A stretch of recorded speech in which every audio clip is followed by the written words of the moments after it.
As you start to walk on the way appears. Why do you stay in prison when the door is wide open?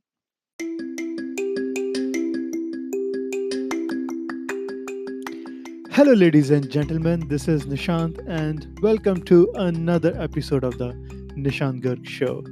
The show is about extracting information on mindfulness, personal development, and spirituality. I am on a mission to spread mindfulness, and I would love for you to join me in this movement. My today's guest is Rha Goddess. Rha Goddess is the soul coach behind hundreds of breakthrough changemakers, cultural visionaries, and social entrepreneurs. From multiple New York Times bestsellers to multi-million dollar social enterprises, Ra's unique methodology has empowered a unique generation of conscious entrepreneurs to stay true, get paid, and do good.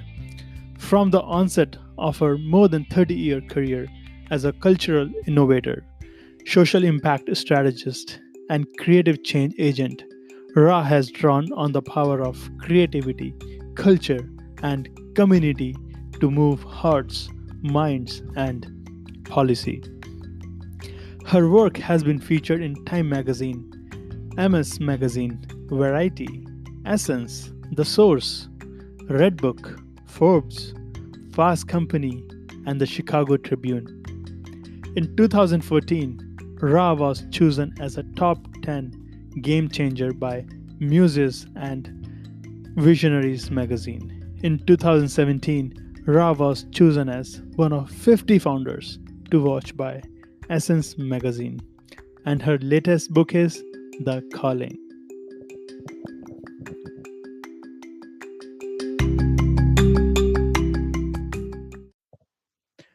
Rha Goddess, welcome to the show.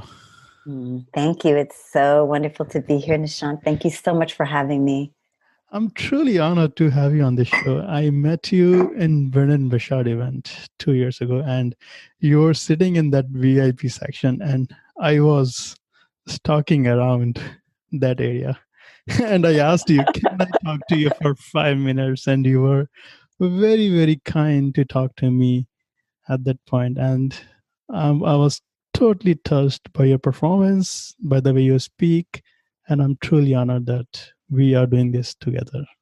It's my joy. Thank you so much for having me. Ra, so if you're in a social gathering and somebody asks you, what do you do on a daily basis? And how would you respond? What would be my answer? Yeah. I am an entrepreneurial soul coach. It's the way I describe it. And I help people find and pursue their purpose and their calling. So they connect to the most authentic parts of themselves, and they connect to the highest contribution that it is that they're here to make in the world. I help people find it, help people fulfill on it, and I help them do it in a way that's profitable and tremendously impactful to society. Yes. So talking about calling, is it different from purpose, dharma, or they are just same, they have the same context? In my mind, the terms are kindred, totally kindred. I think dharma, it's interesting because I have a unique way that I sort of speak to the aspects of dharma. As you know, dharma is multifaceted in terms of all of the sort of ways in which it can be defined. But I do speak to it as your true nature expressed as your highest contribution. So it's this connection of sort of the soul and the essence and the truth of who you are. And, the way that you expressing the truth of who you are gives you your highest contribution. I see purpose as being, this thing that you feel called to pursue in the world, this reason or this meaning, right, for your existence. And I see calling as being your work in the world, what it is that you're here to do. So I think they're kindred, and I definitely work with them interchangeably. Yes. And finding purpose can be so difficult, and it changes time to time. And you have more than 30 years of experience in changing the world in different areas, in equality, in social justice, social entrepreneurship. What was the point? I would like to understand your story. What was the point when you found your calling in your life? So I love to joke, Nishant, that I came to my calling kicking and screaming, and like literally at gunpoint. And I told the story. Remember when we were together at the High Performance Academy event? Shout out Yep. Brendan Richard. I literally was, working in my life at a time where I was, doing the very practical thing, the very pragmatic thing, checking all of the boxes for, traditional success in the way that we knew it. I had a great brownstone in Brooklyn. I was dating a great guy. Everything looked good on paper. However, I knew that there was so much more that I was here to do, but I was really avoiding it and kind of playing it safe. The universe cornered me, basically.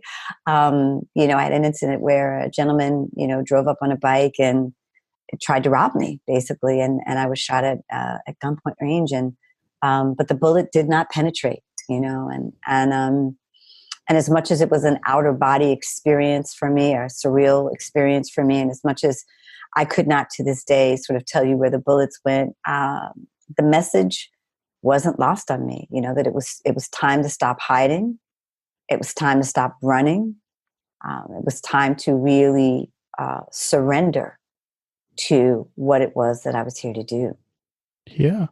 And how that event changed your life, and when was it? So this was 1998.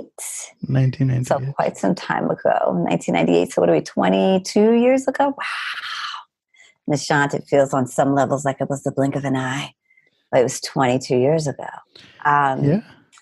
And my life is completely different because coming out of that experience, I really began to see visions for where I was supposed to be and what I was supposed to be doing. And, my current reality was so far from the visions that I was seeing. I had no idea how I was going to get there.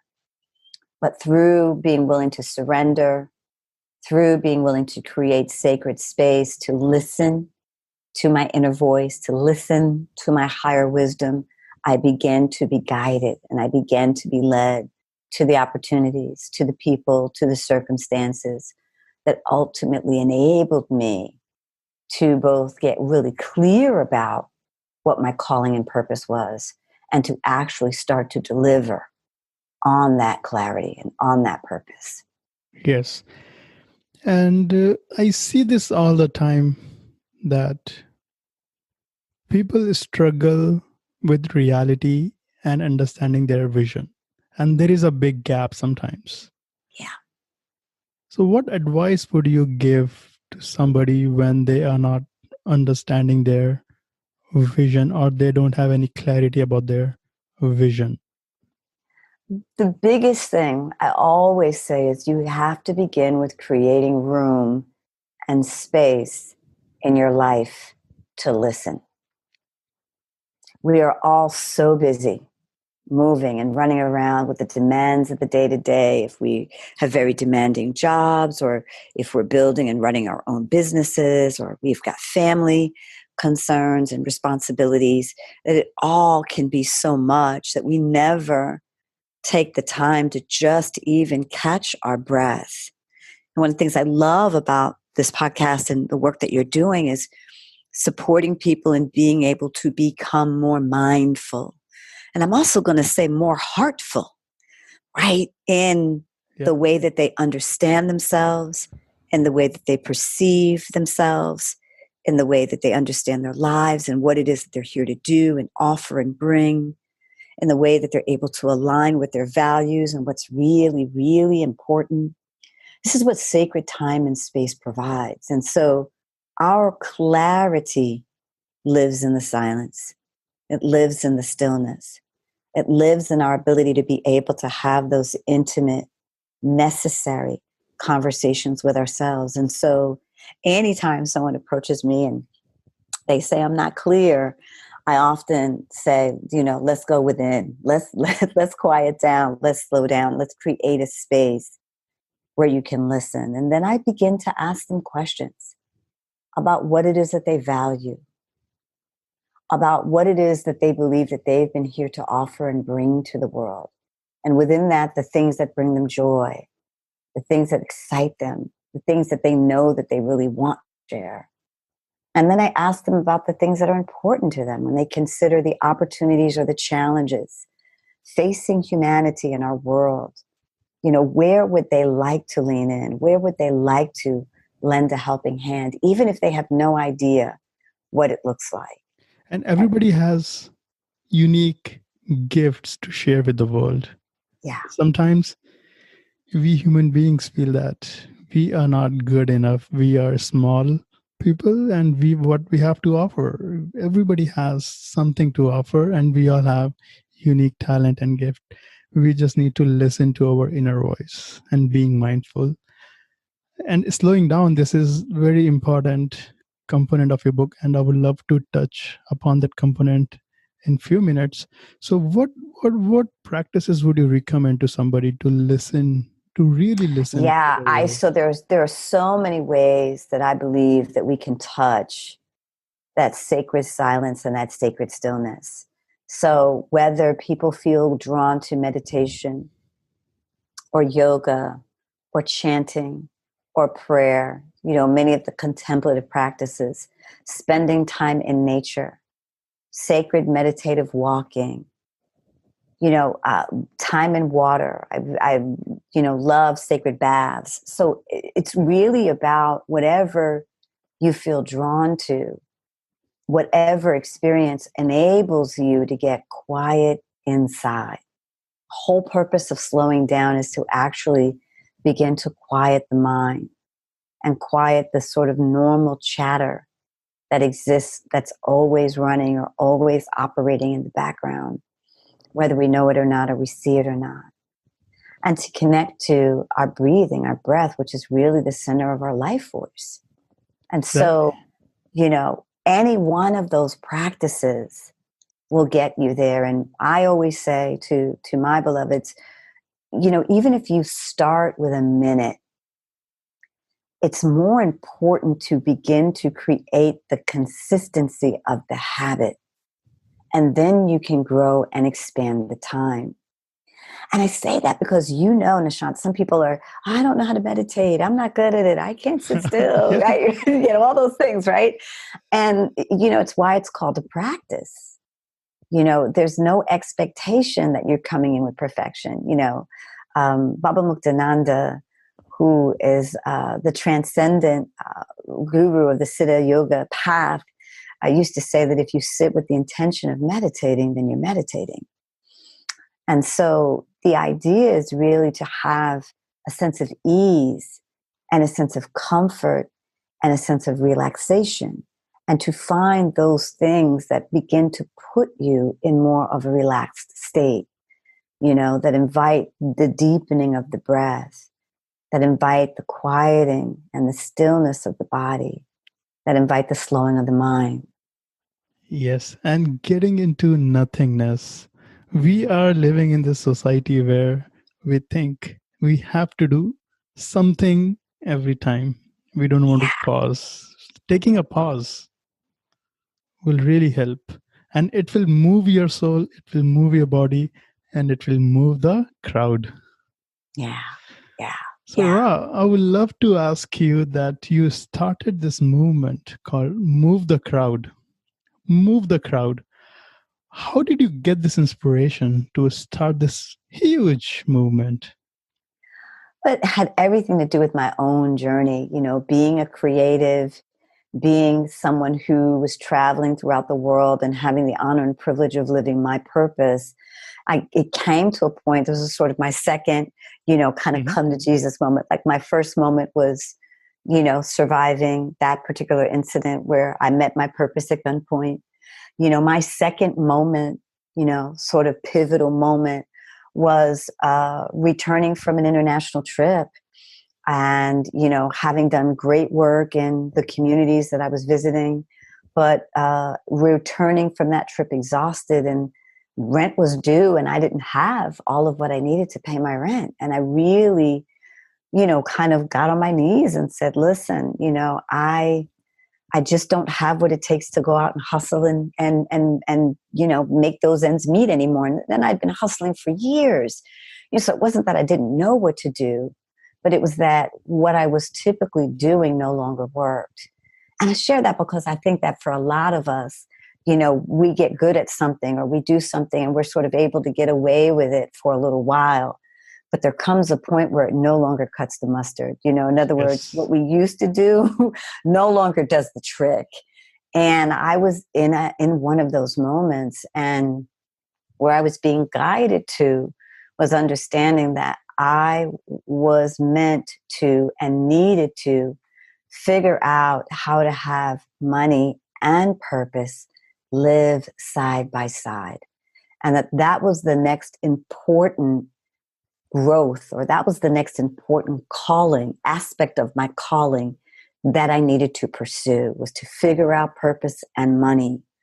Because, again, with all of the wonderful work that was happening and all of the great work that I was doing, my landlord didn't necessarily care so much about the fact that I was, helping kids in the slums of Nairobi. My landlord wanted the rent, and I had to figure that out. And so, that second pivotal moment for me was about understanding that I had been operating in reaction to what I thought money was. And I had been operating in reaction to a system of economy that just did not align with my values. Now, there's nothing wrong with sort of saying, okay, I'm not partial to this. But the challenge is when we don't create an alternative vision, what winds up happening is we still wind up connected to and bound by the old ideas. And so I had to create a new vision. In other words, if I wanted a new relationship with money, I had to create a new vision that was connected to what I wanted to see, what I wanted to have, and what I wanted to experience. And when I learned how to do that, and when I was able to transform my relationship with money, I went, my God, I have got to teach this to every struggling artist and change maker and humanitarian I know. And that was the founding of Move the Crowd. I love your explanation. And relationship with money, it does not mean that success. And I think a lot of people think success is correlated with money. Hmm. How do you define success now? Yeah. So for me, success is a function of alignment, And that's all about being trued up to your vision, to your mission, and to your purpose. And mission doesn't have to be huge mission. It can be a small thing that we are called towards. And when we hear about these words, purpose, mission, calling, some people might get scared that we have to do big things. No, we don't have to do big things when we are starting. We can start with small things. Yeah. Then it develops on top of that. Yeah. There is a saying in the Tao Te Ching that the great things are the small things. And the truth is that most massive things that we observe from the outside began with little tiny acts. And there's going to be a lot of failure in those tiny things. Yes, you will stumble. You will absolutely stumble. I think the big thing, and I talk about this in the book, I think the big thing that is so important for us when we come into this question of our purpose and our calling is that we're asking not just what is good work, but we're asking what is my work? What is it that I am here to do? And that we're trusting that regardless of the size and the scope, that if we bring real intention, that if we surrender and honor the sharing of our gifts in whatever way that they're being called to be shared, that the ripple effect is so much bigger than we could ever imagine or see. We could touch one person that then turns around and touches 10 million. That's still our contribution, right? And our ability to see that, and our ability to connect to that, and our ability to understand that is part of what the inspiration is to really lean into wherever we may be called in any given moment to show up and bring our whole selves. Yes. And I will point the listeners to your book called The Calling. And I will put all those notes in the blog so that people can go and purchase your book, The Calling. And your whole movement, Move the Crowd, has three core beliefs: stay true, get paid, and do good. Would you please elaborate on these three bullet points? Yeah. So they represent the three fundamental shifts and commitments I believe we need to make when we really want to be fully realized in our purpose for our lives, and our purpose for our lives' work. Back to your question about success and this idea of how we've defined success. Traditionally, in sort of the ways in which our society operates, success has often been defined by people who have stuff or have a bunch of stuff, or people who are really good at things. And I think that the definition of true success is so much bigger. It's about a sense of cohesion and integrity. It's about a sense of being values aligned and purpose aligned and talent aligned, contribution aligned. And that is the place from which we then get to create. And in our work, I describe those three commitments of staying true, which is all about honoring what you value, honoring what is really, really important to you, and the vision for how you want to live and move and have your being in the world.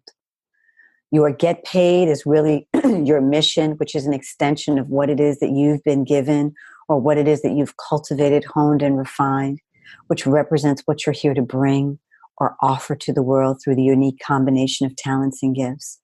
And then the do good is your impact.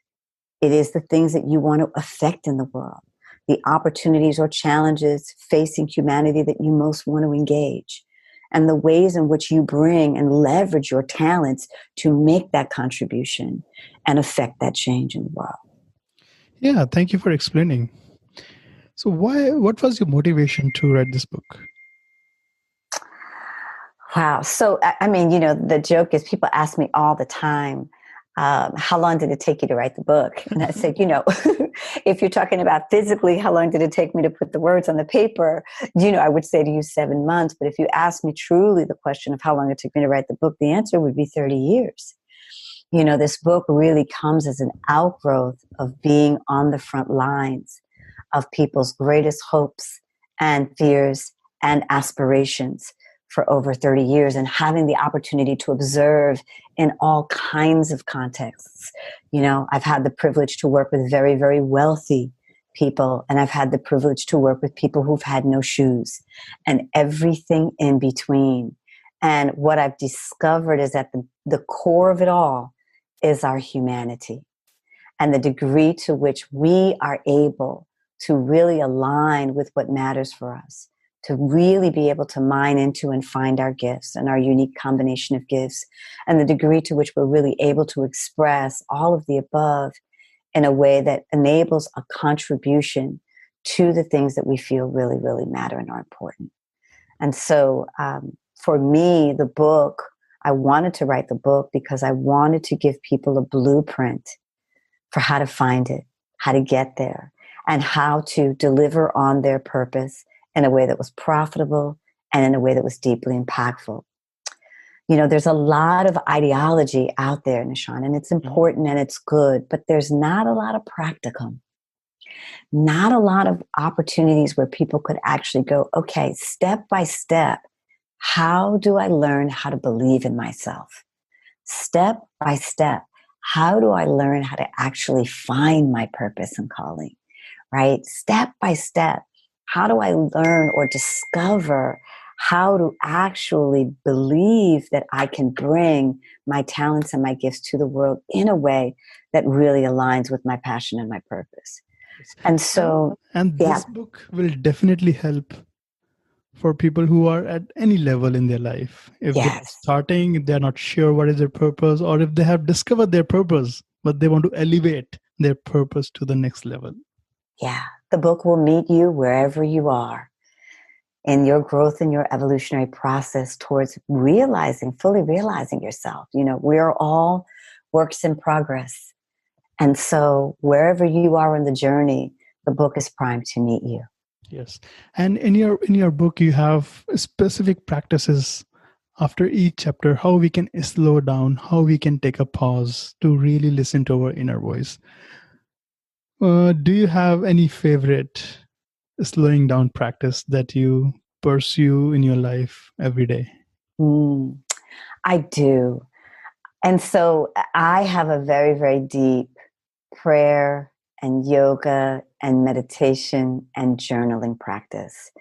And over the years, I've done different combinations of activities and exercises and different kinds of frameworks. But it's always like I've always come back to those practices as being the foundation for me. In chapter 6 of the book, I share 3 practices that I invite people into. And really, that chapter is all about practices. How do you establish a practice? How do you determine what kinds of practices you should be Hmm. thinking about? Because, you know, to your point, Nishant, a lot of people are kind of going like, where should I begin? Right? Or what should Yeah. I do? And so the first practice is this practice of stillness, which we talked about, you know, time in nature, time in water, time sitting on your couch, time just being with your breath in whatever way works for you. The second practice I call subtle body observation. And this is about actually paying attention to the breath, paying attention to the tightness or the openness in the various aspects and parts of our bodies. Like our body has its own level of intelligence and its own way of communicating to us around what's happening with us in the state of our world, particularly the state of our inner world. You know, and our ability to listen to those cues and our ability to be in open communication with the various aspects of our body invites another kind of knowing and another kind of intelligence and another kind of information that deepens and strengthens our internal power and Yeah. source and capacity. And I'm curious to know, in your journaling process, do you write what are you grateful for? Gratitude is definitely an integral part of my process, but it's also this place where I get to ask questions and receive answers. So I engage in the practice of divine journaling, where there is literally a call and response between me and the page. And, you know, gratitude, the practice of gratitude in my mind is integral to everything we're doing, right? You know, Yeah. and our ability to be able to cultivate that. But sometimes we can use journaling to also answer questions, big questions we have. We can use that process to work through feelings, you know, sadness, anger, hurt, fear, doubt. You know, this opportunity to be in sacred dialogue with ourselves and with our higher wisdom is an absolute source of strength. And the journal becomes a vehicle for that and supporting that.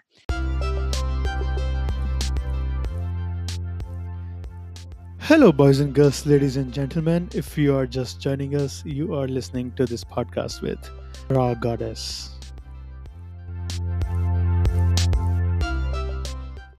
What do you think could be the obstacles to living a grateful life? I think the first thing that we're wanting to heal, and this is where the work of mindfulness comes in, is our relationship with ourselves. And so the first obstacle that we've got to face is the disconnect, and the way that we've often had to disconnect in order to just be able to meet the demands of the external world. So the first thing we want to do or need to do to really kind of come back into alignment is to heal and restore that connection. It's like to kind of plug, the phone back in, so to speak, right? It's kind of like the cord is out of the wall, and we kind of walk back over to the wall, and we plug ourselves back in, and that's really the first step to being able to create a pathway to sort of find our way home, which And is back to the truth of ourselves. yeah, because in this society, we are trying to overcompensate about things. We want to be more, we want to have more, we want to have a lot of things. But in that process, we are inviting a lot of stress and anxiety, and we may not be attuned to our body and soul. We lose alignment with our values, and that's where stopping, slowing down, taking a pause to really reconnect with who we are. And in your work, what I've enjoyed the most is the foundation, your spiritual foundation over tactics. It's a Can great you please question. elaborate more on Yes. that foundation versus tactics in your whole business model? Yeah. So there is a time and a place for everything, Nishant. Yeah. But I would say to you that you must begin with the foundation, because the tools and the tactics will only serve you to the degree to which you are opened, aligned, and clear enough as a channel to really be able to receive the information. So, you can be sitting in front of the most accomplished person in the world, and they can be dropping all their gems and their tools. But if you spend most of the workshop in your head about how unworthy you feel, then chances are not much of what that person is giving you is going to sink in. You know what I mean? Yeah. And so we often have more reverence for the tactics and the tips and the tools, because we've sort of been trained that the tangible world, what we define as being the tangible world, in some way, shape, or form is better or more important than the way we describe the spiritual or the ethereal world. But the truth is that the two work in concert. And as a matter of fact, you have ether before you get to matter, right? So you got ether, then you got air, then you got matter, right? And so, a lot of us are working on the top floor, but there is no foundation. There is nothing underneath us. And so the information and the application of the information becomes shaky at best, because we don't have anything else to plug into to really ground even why we're doing what we're doing and why it makes sense. Yeah, because we have been conditioned, we have been programmed. So if we are connecting to those spiritual practices or the basic foundations, we are discovering who we are. And tools and tactics are easy to learn, and with time, we really get better at it. But when we really work on the foundation level, we find that we are something new. We always find a newer version of ourselves. And first 29 years of my life, I learned all the tools and tactics. But when I started getting into foundational practices, spiritual practices, the whole shift I could see, and others were seeing that shift. Yeah. Inspiration lives in our foundation. Imagination in our foundation. Ideation in our foundation. And so, tools and tactics give us the motions, right? Give us the actions. But in order to actually have them be grounded and meaningful, they've got to be connected to something, a reason, a purpose, a calling, right? A vision. And those come from our foundation. And inspiration, I remember this quote from Dr. Wayne Dyer. This inspiration comes from within, in spirit. Otherwise, it will be outward. It's not outward. This is inward. That is why this is called inspiration. Yeah. In the spirit of. Yes. And I would like to ask you about abundance. So we always talk about live in abundance, think about having more, just visualize, imagine. But when we get that, what we want, we are in a crisis mode. And we have Mhm. extensively talked about the crisis of abundance, the Yeah. stress of success. Can you please elaborate on that component? Yes. We live in a society that is rooted in overwhelm, informational overload, right? Activity overload. We're striving, we're stretching. And a lot of it has to do with the fact that we are sort of aligning with these external definitions of success, as opposed to really asking us, what is our definition? So we're trying to keep up with the Joneses, or we're trying to keep up with a set of standards that may not, in fact, align with what's important for us. So we find ourselves being out of breath because we're trying to do all those things, and then we're trying to do all these things over here, and this idea that more is better is not necessarily so. In the book, I talk about the work of Lynn Twist and the Soul of Money, and this idea of sufficiency, and how it is that each of us can come to what is really true for us. We don't need to have it all, Nishant. We Yep. only want to have really what matters. And when we get down to that question, what really matters, I think we would be surprised to see how simple the answer is.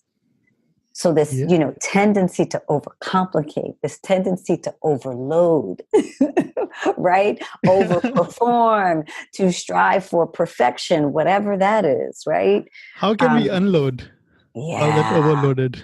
letting go, letting go. This Even this practice of coming into alignment is far more about releasing than it is about putting anything on. And when we can logically start to understand it, because you got to start kind of with the logical brain going, okay, I get that I need to let go, but then also you and I both know the questions come how. And this is where the practices serve us. Our ability to come to the breath, our ability to sit in quiet, our ability to actually allow ourselves to just be as opposed to do, are the ways that we begin to get access to releasing and letting go. And in the process of letting go, I'm sure that we have all those fears, negative self talk, self doubt. Mm-hmm. How can we release those fears and negative self talk? Yeah. So I actually take you through a process in the book where you identify what I call your greatest hits. And I walk you through a process of releasing them. And part of the challenge for us is that when we identify our negative self-talk and when we identify our doubts, there's a part of us that feels like they're permanent fixtures. Like, well, I just have these things, right? But the truth is we have to move beyond just being aware of them. There's a process of acceptance, which is where we take responsibility for the fact that these things are going on. And then from acceptance, we want to move to forgiveness, which is the process of really reconciling whatever events may have occurred that have created these conversations in us, whether it's things we've inherited from other people growing up, whether it's experiences we've had that have sort of tainted or created or left us with this sort of negative impression of the world or this negative impression of other people. So, part of the work is being able to unearth all of what's in there and then to ask ourselves, if we are walking down the road to success, how big a bag do we want to carry with us? And how heavy do we want that bag to be, right? Right? I give you an image here, you all. So you close your eyes and imagine yourself, moving down the road, and you're headed towards your dreams. You're headed towards the life that you've always wanted for yourself. Do you want to carry a big, heavy bag that you have to drag and you move very, very slow? Or do you want to be light on your feet, light on your heart, light in your spirit? And so the work of forgiveness enables us the opportunity to lighten the load. And forgiveness is a spiritual practice, and we can get better with time, forgiving ourselves and forgiving others. And it doesn't mean that we forget what happened. We don't have to forget. We can just release. We can just forgive in our own heart and soul that we forgive you. We don't have to live up to that. No, you receive the gift and then you release the rest. Yeah. You receive the wisdom and you release the rest. Ra, I would like to ask you this question. This is very personal to me, that when you get stressed, which book would you like to go back over and over to really calm yourself? Mm. I have a whole sort of shelf of what I call my go-tos. So I love the Tao Te Ching. Wow. And, for me, when you start to talk about releasing and letting go and coming back to a place of simplicity and breath and stillness, the Tao Te Ching is definitely for me like right at the top of the list. I also love the Abundance book by John Randolph Price, and he's one of my favorite authors. And in the Abundance book, there is a 40-day prosperity plan, and there are 10 mantras that are part of that plan, those 40 days. And so anytime I'm feeling like I want to just ground in this sense of spaciousness, I go to the Abundance book. It doesn't Yeah. just work for money, but it also works for time and people, all the other things that we can be in a place of scarcity or lack around. So that's my second go-to. And then I love the work of Deepak Chopra's 7 Spiritual Laws of Success. This Oh, is I one love of those that. ones, right? I keep on heavy rotation. The law of least effort, like Yeah. releasing the weight from our bag. Yes, yes. And one of my favorites, the law of pure potentiality, just all about honoring and acknowledging our creative power, our ability to co-create with the universe. And so those are just some of the ones that I keep right Yeah. at my elbow. Yeah. I would like to know, do you have any specific morning routine? Because talking about morning routine, we have this whole morning routine thing in the productivity books. If you want to be successful, have some morning routines. So what do you think about this?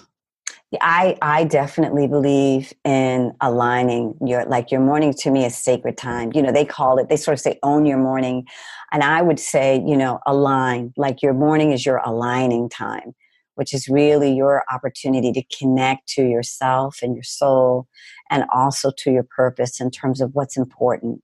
There's big P, which is your life's purpose, or big C, right? Your life's calling. And then there's little c, which is what are the things that call you in the day to day, the Mm-hmm. things that want your energy and attention. So that morning is that time to ground, a time to center before all of life comes at your doorstep Yeah. and takes you over. And so I pray, I meditate, I do yoga or some other kind of movement oriented practice. Some mornings I get out very, very early and I walk and watch the sunrise.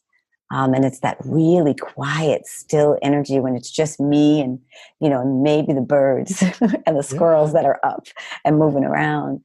I love that sacred time. And then again, I journal, I write. That morning practice for me of touching the page is also something that's very, very important. How much time do you spend every morning in these practices? When I have like lots of time, I like to spend at least an hour.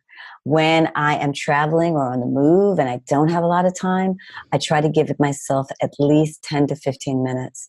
And I pick one of my sacred practices. So either I'm going to journal for 15 minutes, or I'm going to sit in 15 minutes of stillness, or I'm going to do 15 minutes of yoga. But I'm breathing, I'm connecting, I'm intending. All of those things are happening. Yeah. And if you have only 10 minutes, which one would you pick? Do you have any favorite? I usually go to the breath. For me, the breathing and I would say also the yoga, because I get the combination of the movement and the breathing. There is a 5-minute yoga practice that I do sometimes when I'm really super pressed for time. And that would be usually my go-to because it gets the body moving, it gets the energy going, it gets the blood flowing. And at the same time, it grounds and it centers and focuses me. Yeah. So talking about the grounding and focusing and calming, I'm sure you also get failures in your life. Mm, We all get failed. sure. How do you how do you motivate yourself, and what does your self talk look like when you don't get something that you really want in your life or Yeah, in your work? the first thing I do is I allow myself to feel however I feel. And I say that, Nishant, because a lot of us, we run from the pain, the disappointment, the sadness, the hurt, the anger. And in running from it, it doesn't mean that it goes away. It just means that we wind up carrying it with us longer than we need to. So the average feeling, if you truly allow it and surrender to it, takes about 90 seconds to move through your body. And so my first step is to let myself just feel it. Feel the disappointment, feel the hurt, feel the anger, feel the pain, and just surrender to letting myself feel it and observe myself in it. The next thing I ask myself is, well, what of that did you do really well? Even though it didn't turn out the way you wanted to, I assess, I acknowledge what did work out. And I express gratitude for the things that I was able to do well. And then I acknowledge and tell the truth to myself about the things that didn't go so well. So it's like, what did you do well? And then it's like, what did you learn? So this opportunity to reflect and really glean the knowledge and the wisdom from the things that don't work out is just as important in my mind as gleaning the knowledge and the wisdom from the things that do. Yeah, that's so powerful. Thank you for explaining that. Yeah. So what's the impact you want to have on this world? I believe that I'm here to help people get free. And when I say free, I mean in their most authentic selves and making their highest contributions in a way that is profitable and impactful. And this book and the work that we do at Move the Crowd is all about being able to give people the access to the blueprint that supports their ability to do that. So much of us have been conditioned to believe that we have to trade. We have to trade our happiness for the big numbers that come with quote unquote being successful. Or we have to trade time with our families in order to build our dreams. Or we have to trade our health and well-being in order to, be at the top of the list. And I don't believe that. And I don't aspire to that. And I think that it is a recipe for non-success, quite frankly. And so my life and my work is dedicated to helping people recognize the truth and the beauty of who they are as they are, and the unique contribution that only they can make to creating the kind of world that we all want to see. That's amazing. And we can visualize, we can visualize about what we want in our life. We can really sit calm about what we want, and we can visualize our future. And going back 2 years ago, I remember when I was in the audience at High Performance Academy, you walked the audience through this amazing visualization. Mhm. Honestly, I would love to express that I was crying at that point, because with your visualization process, that big long process, I was crying because I was able to see my brother who passed away 6 years ago because of blood cancer. And I Mm, was seeing that. I could say to him that I love you. I did not say I love you ever in my life, but with your visualization process, I was able to tell him that I love you. You are not here on this earth, but I love you. I mm, wish I could have told you how much I loved you.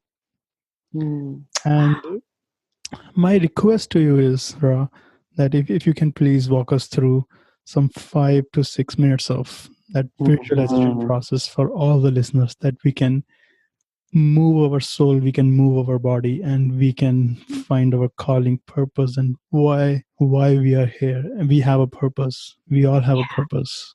Please. Yeah, absolutely. Absolutely. So if you're listening, just take a minute and refresh your posture.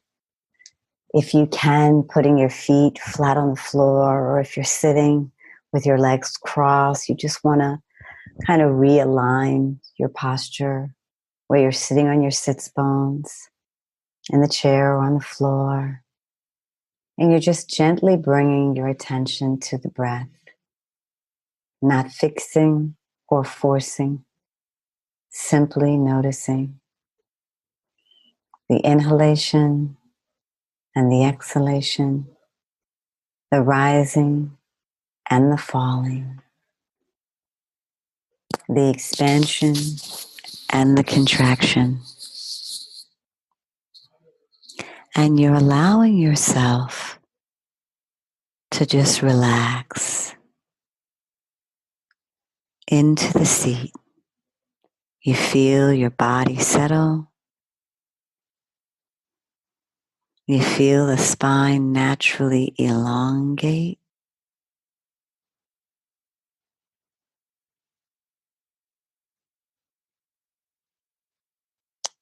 You feel your shoulders begin to gently relax. And as your shoulders relax, you feel the heart space naturally start to open.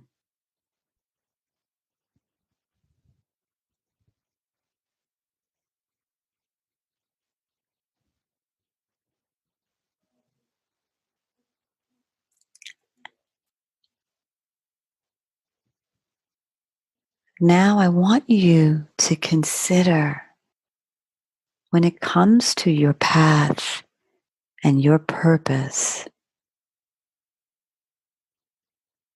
that you too have a unique calling.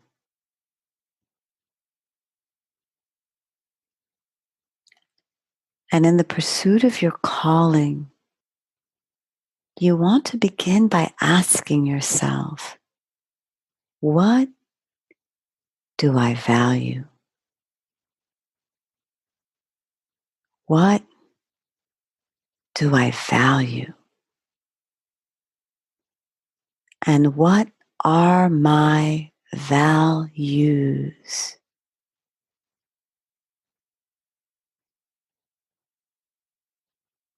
Notice the images or the pictures or the people that begin to emerge as you pose this question. Notice the feelings that begin to come up as you consider the principles and the convictions that guide how you live.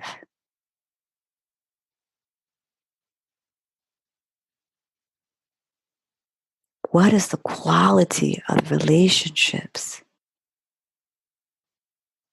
that you seek to have when you consider what you value?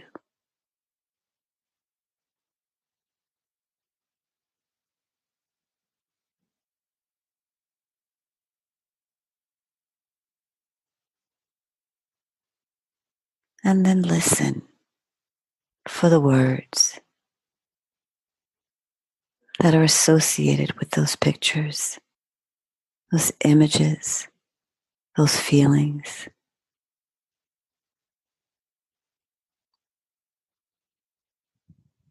Honor what it is that you believe is really, really important.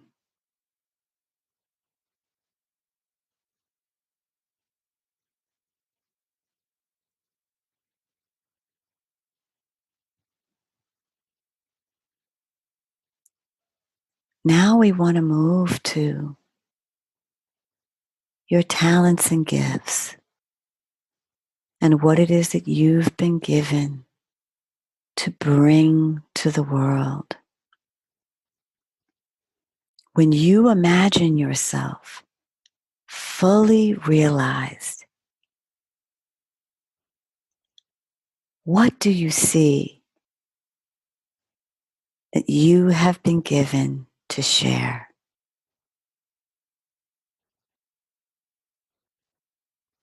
Is it joy, deep listening, Is it laughter or compassionate storytelling? When you consider your gifts, what are the images or the pictures that come to mind?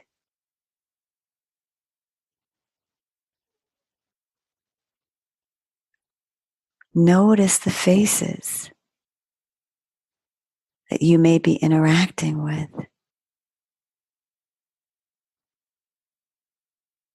If you are sharing, pay attention to what it is you are saying or what it is you are offering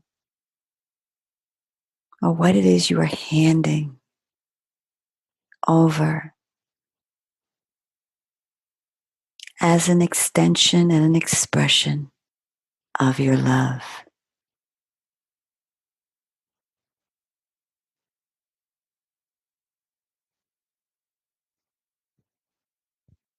What does it feel like when you share yourself in this way?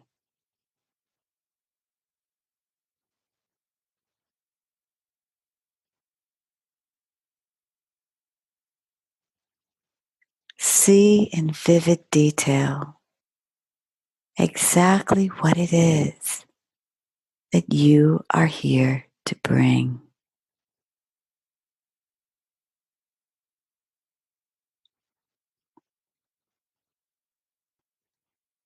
And now, moving towards the third and final question of what it is that you are here to affect. When you imagine yourself fully realized and you think about the contribution you want to make, what are the opportunities and or challenges facing humanity that you most want to address? What is it that you want to create, reimagine, or define, heal, uplift, transform, engage, innovate?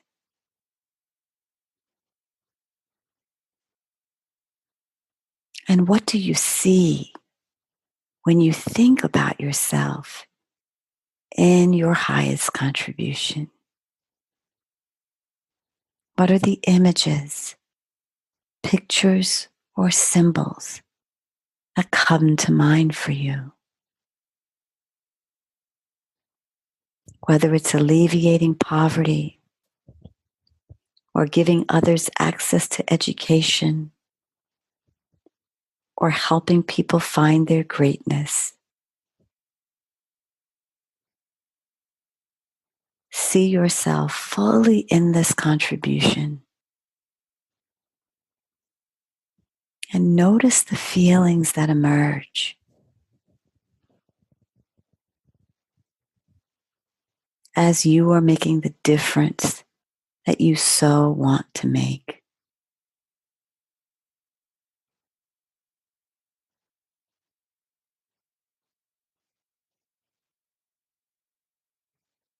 What do you value? What are you here to bring?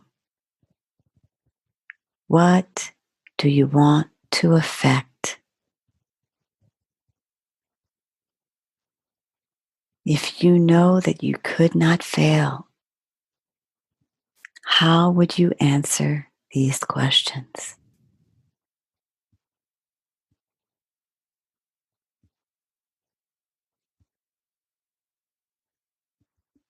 Breathing in, wiggling your toes, starting to come back, wiggling your fingers, coming back, stretching if you need to, coming back.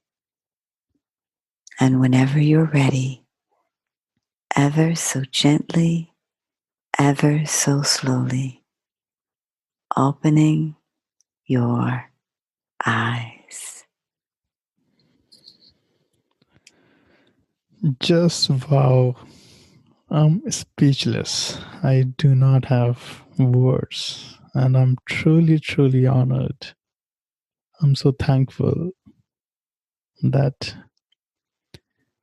we were able to do this today in this last 1 hour. That was magic. Mm. And I'm privileged to have you, Rha Goddess. Thank you so much, Nishant. My pleasure. Peace and blessings to all of you who are listening. All my love. Thanks.